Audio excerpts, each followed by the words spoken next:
बतौर chief guest किया गया और साथ ही सम्मानित किया गया। सर, क्या संदेश देना चाहेंगे नव समाचार को? जैसे आज मुझे अत्यधिक हर्ष और प्रसन्नता हुई है कि हमारे प्यारा से ऑर्गेनाइजेशन जिसके सौजन्य से आज यहाँ कार्यक्रम आयोजित हुआ और इसके राष्ट्रीय अध्यक्ष श्री अजीत वीर जी वास्तव में धन्यवाद के पात्र हैं, जिन्होंने बड़ा प्यारा संकल्प ले रखा है और जिसका मैं प्रबल समर्थक हूँ। जो राष्ट्रवाद हमारा है, राष्ट्रभक्ति है, वो बच्चों के अंदर भरी जाए।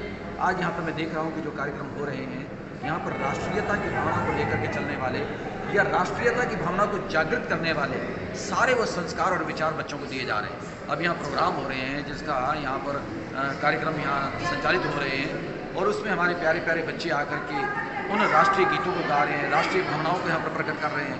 तो इसलिए आज ये यंग इंडियन जो ऑर्गेनाइजेशन है आज बधाई के पात्र है, धन्यवाद के पात्र है। अजीत वीर जी इसके राष्ट्रीय अध्यक्ष वो भी साधुवाद के पात्र हैं और मैं उम्मीद करूंगा कि यहाँ से सीख करके प्रेरणा लेकर के जो मेरे राष्ट्र का गौरव रहा है, अब से पहले मैं अगर अतीत को याद करता हूँ तो मेरा भारत विश्व गुरु कहलाता रहा कि ये आज़ादी स्वतंत्रता सदियों सदियों तक हमको प्राप्त रहे, आने वाली पीढ़ियाँ हमेशा इस आज़ाद भारत को अपनी श्वास से ले सकें। इन उम्मीदों के साथ मैं इस तरह से ऑर्गेनाइजेशन को, अजीत वीर जी को अपना साधुवाद देता हूँ, बधाई देता हूँ, मुबारकबाद देता हूँ। यंग इंडिया ऑर्गेनाइजेशन की तरफ से आज जो पूरा जो अवार्ड सेरेमनी हुई उसकी जो हमारे ऑर्गेनाइजर है अजीत जी, वो हमारे साथ मौजूद है, उनसे बात करते हैं और जानते हैं कि वो क्या सोचते हैं इस कार्यक्रम को लेकर। सबसे पहले तो नव समाचार में आपका बहुत बहुत स्वागत है। धन्यवाद जी, धन्यवाद। आप लोगों ने आज माँ भारती के उन लाडलों को नमन करने आप यहाँ पे पहुँचे और मैं आपको बताना चाहूँगा कि हमारे उन साथियों ने, हमारे उन युवा साथियों ने, हमारे देश के उन महानुभूतियों ने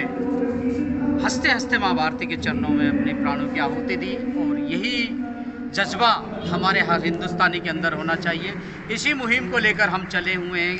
हर वर्ष पिछले 17 साल से हमारा एक कार्यक्रम होता है, मेरा रंग दे बसंती चोला। इसमें हम हिंदुस्तान के उन महानुभूतियों को एक मंच देते हैं, एक सम्मान देते हैं द लेजेंड ऑफ इंडिया राष्ट्रीय पुरस्कार के नाम से, ताकि वो एक अधिक ऊर्जा के साथ समाज हित के अन्य कार्यों में अपना जीवन और सुचारू रूप से लगा सकें। ये आपके अंदर कैसे विचारधारा आई कि लोगों को इस प्रकार से जो लोग इतनी मेहनत कर रहे हैं उनको अवार्ड देना चाहिए? कहाँ से ये आपने विचार अपने? सर, ये एक हास्य का विषय रहा। हाँ। जब मैंने ये कार्यक्रम स्टार्ट किया आज से 17 साल पहले, तो लोग बाग इनके नाम से इकट्ठे नहीं हुआ करते थे। मुझे बड़ी दिक्कतें होती थी क्योंकि आज अगर जो नाच गाने के कार्यक्रम करते हैं तो लोग इकट्ठे हो जाते हैं, परंतु शहीदों का नमन करने के लिए विडम्बना है कि हमारे इस कार्यक्रम में लोग नहीं पहुँच पाते थे। तो हमने 11 लोगों से स्टार्ट किया था। आज हमने 10 ऑनलाइन और 51 लोगों को पूरे हिंदुस्तान से 3 महीने की प्रक्रिया में हमने चुना है, जिन्होंने हिंदुस्तान में माँ भारती के चरणों में अपने कर्मों से हमें विवश कर दिया कि हम उनको सम्मानित कर सके द लेजेंड ऑफ इंडिया के नाम से। आप अभी देव गुरु जी भी यहाँ पर मौजूद थे, तो उन्होंने क्या आपको संदेश दिया? क्या आपको लगता है आप सब लोग, क्योंकि आप हर वर्ग हर समाज के लोगों को एकत्रित करना चाह रहे हो, वो साधु संत भी है, देश का जवान भी है, युवा भी है, बुजुर्ग भी है। मैं ऐसे काफ़ी लोगों को देख भी रहा हूँ जो बीमारी से पीड़ित है, फिर आपके पास हम पहुँचे, उसको लेकर क्या कहते हैं? एक ऐम लेकर चली है हमारी संस्था यंग इंडियन ऑर्गेनाइजेशन की हिंदुस्तान के हर नागरिक के अंदर देशभक्ति अपने आप से शुरू होगी, कहीं के कहने से नहीं होगी। आज विडम्बना ये है कि भगत सिंह सब चाहते हैं पर पड़ोसी के यहाँ चाहते हैं, अपने घर पे भगत सिंह कोई नहीं चाहता। तो हम ये चाहते हैं, युवा साथियों से हम अपील करते हैं और इस मंच के माध्यम से हम हर वर्ग को अपने साथ जोड़ना चाहते हैं, चाहे वो किसी का भी, चाहे वो जवान है, चाहे किसान है, चाहे वो मेहनत का मजदूर है, चाहे वो राजनेता है, चाहे वो शिक्षक है या किसी भी अधिकारी है, सब हमारे इस कार्यक्रम में जुड़ते हैं और अपना तन मन धन से इस कार्यक्रम को हर साल, हम पिछले 17 साल से इस कार्यक्रम को द लेजेंड ऑफ इंडिया राष्ट्रीय पुरस्कार से हम लोगों को सम्मानित करते आ रहे हैं और माँ भारती के उन लाडलों को, राजगुरु सुखदेव, माननीय सरदार शान हिंद सरदार भगत सिंह के बलिदान दिवस के ऊपर ये कार्यक्रम 17 साल से हम करते आ रहे हैं। आप सबका सहयोग है। बहुत सारी देश के अंदर NGO संस्थान चल रहे हैं और बहुत सारे पैसों के लिए काम कर रहे हैं। बहुत सारे लोग ऐसे हैं जो वास्तविक में सच्चाई लोगों की जो परेशानियां हैं उनको समझ रहे हैं। तो आप उन NGO और अभी जो नई NGO खुल रही है उनके लिए आपका क्या संदेश है, क्या कहना चाहते हैं? पिछले, हम दूसरे की कोई बात नहीं करेंगे, हम अपनी संस्था के बारे में बता दें। पिछले 8 साल में हमारी संस्था अब तक 19 हम मूर्तियां लगवा चुके हैं हमारे शहीदों की, राजगुरु सुखदेव चंद्रशेखर आज़ाद, सरदार भगत सिंह, सुभाष चंद्र बोस की 19 मूर्तियां हम स्थापित करा चुके हैं। हमारी संस्था 38 बच्चों का पालन पोषण कर रही है। प्रयास स्पेशल स्कूल के नाम से दिव्यांग बच्चों की सेवा हो रही है हमारे यहाँ पे। पर्यावरण पे भी हमारी संस्था काम कर रही है, परंतु हम कहीं से भी कोई भी डोनेशन नहीं मांगते, सब अपनी स्वेच्छा से हमारी संस्था को देते हैं। आज भी आपने देखा है कि हमारे जो कार्यक्रम में खर्चा हुआ वो आप लोगों ने सबने ही उठाया है। हमने तो सिर्फ एक वीड़ा उठाया था माँ भारती के उन महान सपूतों को चरणों में नमन करने के लिए कार्यक्रम मेरा रंग दे बसंती। मेरा अंतिम प्रश्न आपसे है, आपने एनवायरनमेंट की बात कही तो गुड़गांव पोल्यूशन के मामले में पूरी पृथ्वी पर इस समय सबसे पॉल्यूटेड शहर है, तो इसको लेकर आप गुड़गांव वासियों के लिए क्या एक संदेश देना चाहते हैं? हर नागरिक के अंदर एक जज्बा होना चाहिए कि ये शहर मेरा है, ये घर मेरा है। अगर जो हर नागरिक के अंदर ये जज्बा होगा तो निसंदेह मेरा सुंदर शहर होगा गुड़गांव। कौशली विधानसभा से विधायक हमारे साथ मौजूद है लक्ष्मण यादव जी, उनसे बात करते हैं और जानते हैं कि जो उन्हें सम्मान मिला है उस पर उनकी क्या राय है। सर, क्या कहेंगे? ये सबसे पहले तो मैं यंग इंडिया ऑर्गेनाइजेशन को बधाई दूंगा। अगर इस तरह से देशभक्ति से ओतप्रोत कार्यक्रम रखवा के एक लोगों में मैसेज देने का जो काम किया है वो काबिल तारीफ है और मुझे अच्छा लगा यहाँ आके। और ये भी महसूस हुआ कभी और बच्चों का जो टैलेंट देखा, निश्चित तौर पे मैं स्कूल के इस मैनेजमेंट को और यहाँ के प्रिंसिपल को बधाई दूंगा। उन्होंने अच्छी बच्चों की तैयारी कराई है और बहुत अच्छा एक संदेश बच्चों ने भी देने का प्रयास किया। विधायक जी, इसमें अभी बजट को लेकर जो विधानसभा में अभी बातें उड़ी थी, आपने भी अपनी बातें रखी, तो आपने कोशली के लिए क्या क्या मांगे की हैं इस समय? कोशली के लिए देखिए मांगे तो बहुत ज़्यादा किए हैं। हाँ, क्योंकि मुझे अवसर मिला था तो मैंने जहाँ मेडिकल शिक्षा को आगे बढ़ाने के लिए और एक आयुर्वेदिक कॉलेज की मांग की थी, एक होम्योपैथिक कॉलेज जो हमारे निमोट में है उसकी मांग की थी, दूसरा हॉस्पिटलों को दर्जा बढ़ाने की बात की थी। और आपने देखा कि हमारे इस बजट सेशन में जो 30 बेड के हॉस्पिटल थे उनको 50 बेड का बनाने की घोषणा है। 50 है वहाँ 100 बेड के करने की, और ज़िलों में जो 9-10 ज़िलों में जो 100 बेड के हॉस्पिटल हैं उनको 200 बेड का बनाने का इसमें प्रोविज़न इस बजट में रखा है। और जहाँ आपके स्वास्थ्य की बात थी, उन्हीं के साथ साथ अनेक ऐसी बातें जो आम आदमी को छूती हैं, जो आम आदमी के लिए उपयोगी हैं और जो आम आदमी का बजट है, वो इस बार हरियाणा प्रदेश के मुखिया ने वित्त मंत्री के रूप में अपने 2.5 घंटे 2 घंटे 38 मिनट का पूरा समय लगा के हर वर्ग को छूने का काम किया है। मैं बधाई देता हूँ। बजट को लेकर विपक्ष की ने सरकार पर, आप लोगों पर उन्होंने एक ये कहा है कि आप ये बजट आया है वो दिशाहीन है। आप विपक्ष की ये बातों को लेकर क्या कहते हैं? देखिए, विपक्ष का अपना काम है, उन्होंने सदा राज में रहे हैं, तब वो शायद इसको दिशा दे पाते हैं। तो आज ये दुर्दशा हरियाणा प्रदेश की नहीं होती, क्योंकि जब भूपेंद्र हुड्डा हमें ये फाइनेंस छोड़ के गए थे, हमारे ऊपर कर्जा, वो 97-98 करोड़ रुपए का कर्जा छोड़ के गए थे। लेकिन आज उसको भी हमने उतारा, उसको भी उतारने का प्रयास किया और ब्याज भी उसको भरने का प्रयास निरंतर हमारी सरकार कर रही है। और आपने देखा कोरोना काल 1 साल पूरा चला और कोरोना काल के अंदर कितनी फाइनेंशियल परेशानियाँ पूरे प्रदेश को, क्या पूरे देश को ही, बल्कि मैं तो कहता हूँ पूरे विश्व को ही फाइनेंशियल प्रॉब्लम रही है। उसके बावजूद भी हमारे हरियाणा प्रदेश के माननीय मुख्यमंत्री मनोहर लाल जी ने उस सब समस्याओं के साथ विकास के पहिए को हरियाणा में रुकने नहीं दिया। निरंतर विकास अपना पटरी पे दौड़ता रहा और लोगों की सेवा में सब लोग लगे रहे। महिलाओं की भूमिका जो समाज में है वो हमेशा से ही जो रही है, प्रशंसनीय रही है समाज सेवा को लेकर। तो आज हमारे साथ मौजूद हैं राज वर्मा जी, जिन्हें आज सम्मान दिया गया है उनके कामों की वजह से। बतौर शिक्षक अपने लॉ स्कूल में काम करती हैं और साथ ही साथ समाज सेवा से भी जुड़ी हुई हैं। आइए उनसे बात करते हैं, उन्हें कैसा लगा ये सम्मान प्राप्त करके। मैं सबसे पहले तो नव समाचार में आपका बहुत बहुत स्वागत है। मैं नव समाचार का बहुत बहुत हार्दिक आभार व्यक्त करती हूँ कि वो आज मुझे यंग इंडियन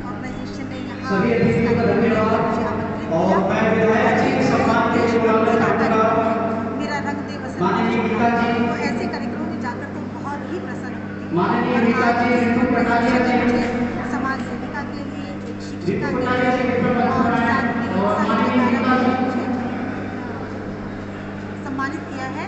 और इस प्रोग्राम के चलते हुए अगर ये प्रोग्राम में मैं आई हूँ तो इसके लिए मैं 2 पंक्तियाँ बोलना चाहूँगी। इन्होंने ये प्रोग्राम किया है कि शहीद भगत सिंह के लिए और सुखदेव गुरु जी, और इन्हीं के लिए मैं 2 पंक्तियाँ बोलना चाहूँगी कि आज जो हमारा तिरंगा है वो क्यों लहराता है।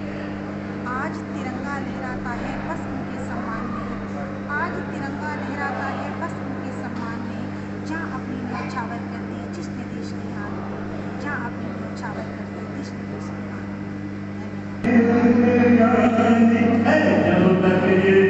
दुनिया में जब तक ये जिंदा है सबने सर झुकाया, जब इनकी याद आएगी क्या मानते चलो है, क्या मानते चलो, क्या हिंदू क्या मुसलमान क्या सिख क्या ईसाई, हम सब हैं भाई भाई, प्यार मानते चलो है, प्यार मानते चलो है, प्यार मानते चलो है, प्यार मानते चलो। यंग इंडिया ऑर्गेनाइजेशन की तरफ से आज जो है समाज सेवी विजय जी को सम्मानित किया गया। आइए उनसे जानते हैं कि उनके क्या विचार हैं इस पूरे जो अवार्ड सेरेमनी थी उसको लेकर। सर, आपका क्या राय है?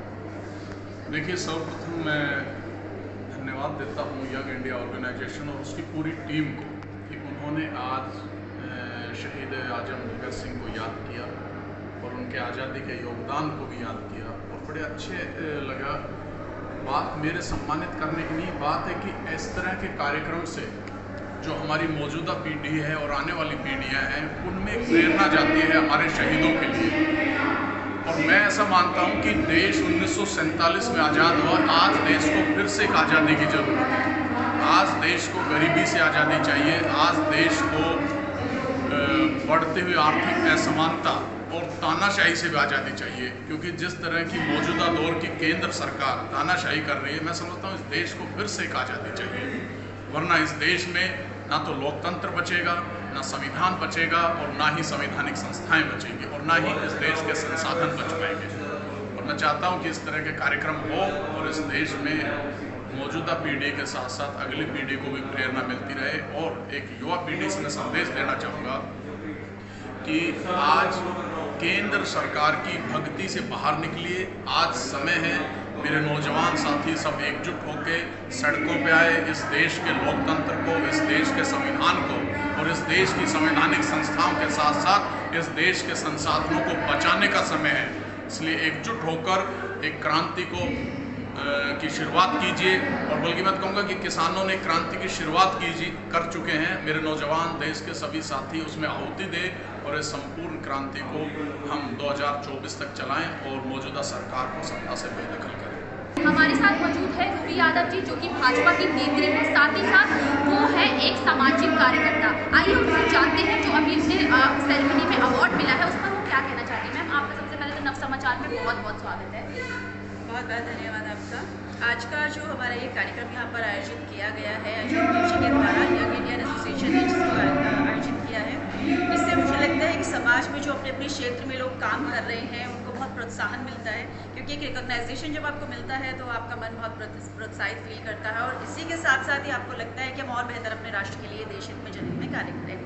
तो बहुत धन्यवाद देना चाहती हूँ अजीत वीर जी को और प्रयास फाउंडेशन को, जिन्होंने इतना प्रयास किया कि पूरे हिंदुस्तान से चुन कर उन्होंने प्रतिभाओं को निकाल कर लेकर आए और यहाँ पर उनको सम्मानित किया। आप किस प्रकार की लोगों की समाज सेवाएं करते हैं, आप अपने बारे में देखिए, मैं क्योंकि भारतीय जनता पार्टी के कार्यकर्ता हूँ और मेरे पास अभी सशस्त्र फौज के प्रदेश की जिम्मेदारी है, दिल्ली प्रदेश की, तो मुझे लगता है कि मैं किसी एक वर्ग विशेष में बंद कर नहीं हूँ, क्योंकि पार्टी पूरे देश के लिए, हर वर्ग के लिए काम करती है। तो इसलिए भारतीय जनता पार्टी के एक सिपाही होने के नाते हम पूरे देश भर में काम करते हैं। हमारे साथ मौजूद है अमित कुमार राय, और साथ ही साथ मौजूद है एडवोकेट कविता जी। आइए उनसे बातचीत करते हैं और जानते हैं जो अभी जो पूरा अवार्ड सेरेमनी है उसको लेकर वो क्या सोचते हैं और उनको भी सम्मानित किया गया है। तो सबसे पहले सर मैं आपसे ये जानना चाहूँगी कि क्या संदेश देना चाहेंगे आप जनता को जो अभी आपको सम्मानित किया गया है? सबसे पहले तो मैं कहूँगा मेरा रंग दे बसंती चोला और अजीत वीर जी ने जो ये इनिशिएटिव लिया है तो ये बहुत अच्छा इनिशिएटिव है और इसमें सभी को सम्मान देना और सबको साथ लेके चलना, ये उनका योगदान जो वो कर रहे हैं, ये प्रयास कर रहे हैं। और इनका एक स्कूल है प्रयास एक पहल के नाम से, तो मैं उनको बहुत बहुत शुभकामनाएं देता हूँ। हमारे साथ एडवोकेट कविता चौहान जी भी हैं और मैं all India film TV artist association के एज ए प्रेसिडेंट और एज ए CEO काम कर रहा हूँ, जिसमें हम यंग टैलेंट को साथ में लेके आएंगे और मैं अजीत वीर जी को हार्दिक शुभकामनाएं देता हूँ। सर आप कैसे लोगों के लिए काम करते हैं? सोशल वर्क कैसे करते हैं? सोशल वर्क हमारा ये होता है कि जो भी यंग टैलेंट है जो कि ग्राउंड पे काम कर रहा है, जो लोकल हैं, उसको हम एक प्लेटफॉर्म पूरा सेटअप कर रहे हैं गुड़गांव में और इसमें मैंने पूरी एक टीम बनाई है। तो अभी हम ज़िले के लिए काम कर रहे हैं, डिस्ट्रिक्ट के लिए, और मुझे अभी भाजपा से ज़िला में OBC मोर्चे का मंत्री पद भी मिला है। तो मैं उन्हीं के थ्रू लेके जो भी हम ग्राउंड से टैलेंट को हम निकाल सकते हैं और उभार सकते हैं तो उनको हम काम देंगे और उनका अर्निंग सोर्स हम पैदा करेंगे। अर्निंग सोर्स के ऊपर ज़्यादा मेरा ध्यान रहेगा। सर आप फिल्म और TV इंडस्ट्री से हैं, सो मैं आपसे सबसे पहला मेरा यही सवाल रहेगा कि बहुत से लोगों का सबसे ज़्यादा ये चीज़ रहती है कि ये जो इंडस्ट्री होती है इसके अंदर जो टैलेंट आता है, यंग टैलेंट, उनको काफ़ी मशक्क़त का सामना करना पड़ता है, अक्सर उन्हें मॉलेस्टेशन भी सहना पड़ता है। इसमें क्या बोलेंगे? बिल्कुल ठीक है, इसी के लिए ये आपने बहुत अच्छा पॉइंट बुलाया। इसी के लिए मेरे साथ हमारी जो लीगल में है कविता चौहान जी, एडवोकेट भी हैं वो, उनमें हमने एक वुमेन सेल भी बनाया है और हमने एक आर्टिस्टिक सेल बनाया। अगर उनको कोई चीज़ की कोई हरासमेंट या कोई भी चीज़ होती है तो वो अपना पॉइंट रेज कर सकते हैं। हम एक सिंगल पॉइंट ऑफ कॉन्टैक्ट रखा है आफ्टा, all India TV films artist association, जिसका मैं एज ए CEO और ये चंदर गर्ग जी MD हैं जो, उनका इनिशिएट था, बट अभी थोड़े दिन पहले उनकी एक रोड एक्सीडेंट में उनका देहांत हो गया। बट हम उन्हीं की एक सोच को आगे बढ़ के ले जा रहे हैं और जो कविता चौहान जी हैं जो लीगल हमारी एडवाइज़र है, वो उनके साथ जो भी कंप्लेंट्स और ग्रीवेंस सेल को हमारा वही हेड कर रही है। कविता जी जो कि एडवोकेट हैं और आफ्टा से जुड़ी है, साथ ही साथ बिंदु भार्गव जी जो कि सोशलिस्ट एक्टिविस्ट होने के साथ साथ और भी उन्होंने बहुत काम किया और साथ ही साथ फ्रीडम फाइटर की फैमिली से भी वो जुड़ी है। उनसे बातचीत करती है और समाज जो भी सेरेमनी हुई उसको लेकर, अवार्ड सेरेमनी को लेकर उनकी क्या राय है? मैम सबसे पहले आपका नव समाचार में बहुत बहुत स्वागत है। आप क्या कहेंगे जो भी सेरेमनी हुई, अवार्ड सेरेमनी उसको लेकर? बहुत अच्छा, बहुत सराहनीय प्रयास और बच्चों की जो प्रतिभा जिस तरीके से आगे आकर बच्चों ने अपना जो भी उन्होंने अपनी परफॉर्मेंस दी है बहुत अच्छी दी है। और मैं इस संस्था को यही कहती हूँ, परमात्मा इनको आगे और अवसर प्रदान करे ताकि इनकी उन्नति और तरक्की हो, जिससे कि ऐसे बच्चों को और ग्राउंड्स मिले और उनका आगे बढ़ोतरी हो सके, विकास हो सके।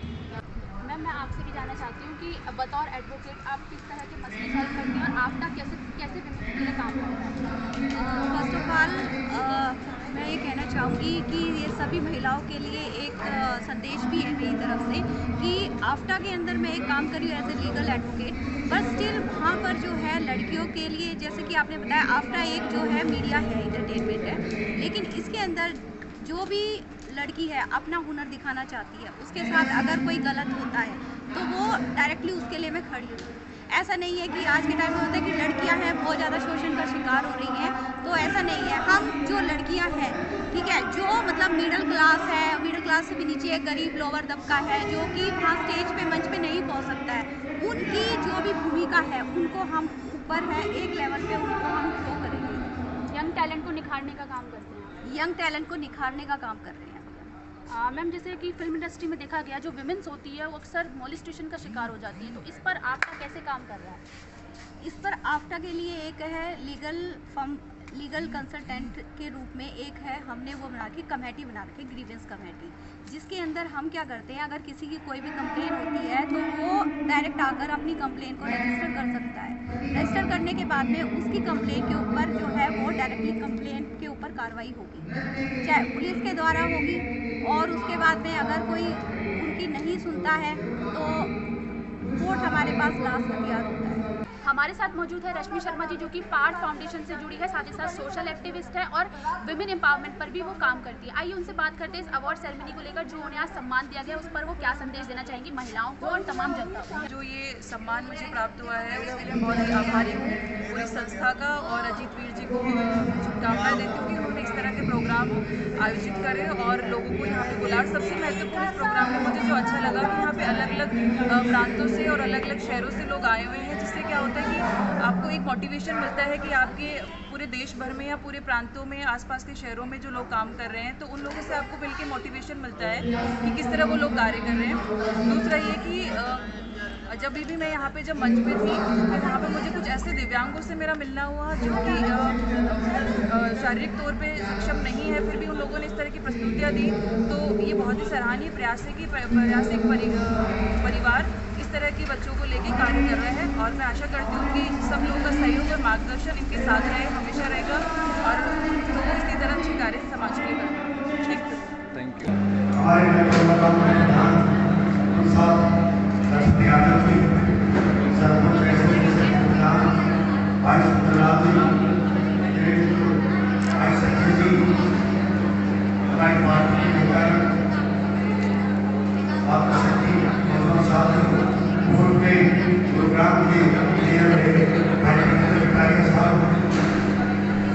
सभी इस साथीगण शहीदों का कार्यक्रम अजीत वीर जैसे व्यक्ति समय समय पर, और ये कहे कि जब भी आप और हम अपनी मस्ती में मस्त हो जाते हैं, अपने शहीदों को भूल जाते हैं, तो उनकी बदौलत आज हम खुली हवा में सांस लेते हैं। तो अजीत वीर जैसे ही हमारे सामाजिक कार्यकर्ता आप हमारे कर्तव्य का ज्ञान प्राप्त है। मैं धन्यवाद करता हूँ आपका कि आप समय समय पर हमें ऐसा अवसर प्रदान करते हैं, और कुछ ऐसे संस्थाओं में आपको जो अपने शहीदों को नमन करने का मुझे आपके सबके माध्यम से बहुत सरपंच उनसे बात करते हुए सम्मान समारोह में सम्मानित किया गया। सर, सबसे पहले तो सरकार में बहुत बहुत स्वागत है। सर, क्या कहेंगे सम्मान समारोह? हर वर्ष मनाते हैं मेरा रंगीन सिंह के चोला शहीद भगत सिंह के नाम से कई वर्षों से ये परंपरा चली आ रही है, जिसको वो कभी दिल्ली में कभी गुड़गांव में सौभाग्य से इस बात का हुआ कि ये प्रोग्राम हमारे जो मेरे गाँव के जहाँ ये प्रोग्राम आयोजित किया जा रहा है, उसके गाँव का है, लेकिन जिसके लिए प्रोग्राम का आयोजन अभी जो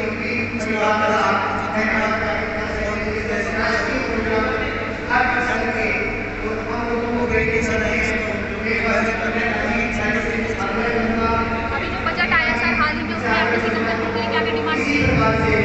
जो बजट आया है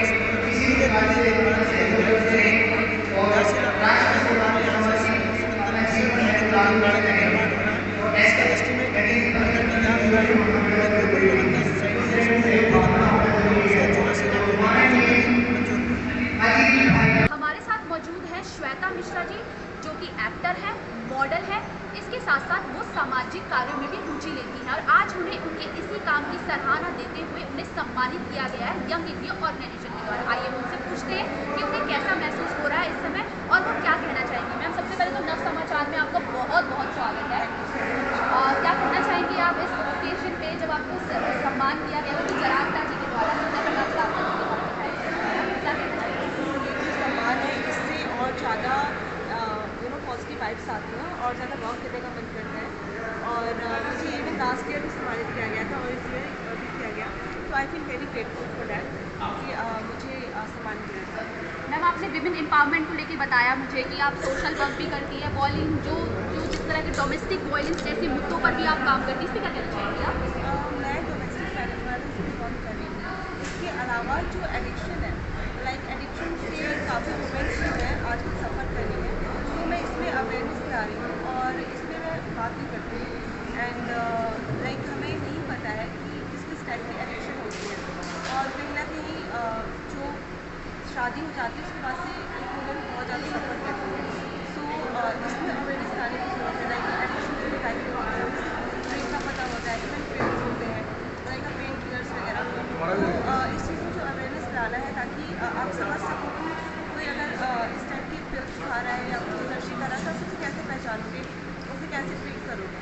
मैम जब हम बात करते हैं मॉडलिंग इंडस्ट्री की, तो यहाँ पर सबसे ज़्यादा जो नशे के पदार्थ है इनका सेवन किया जाता है, इस पर क्या कहते हैं?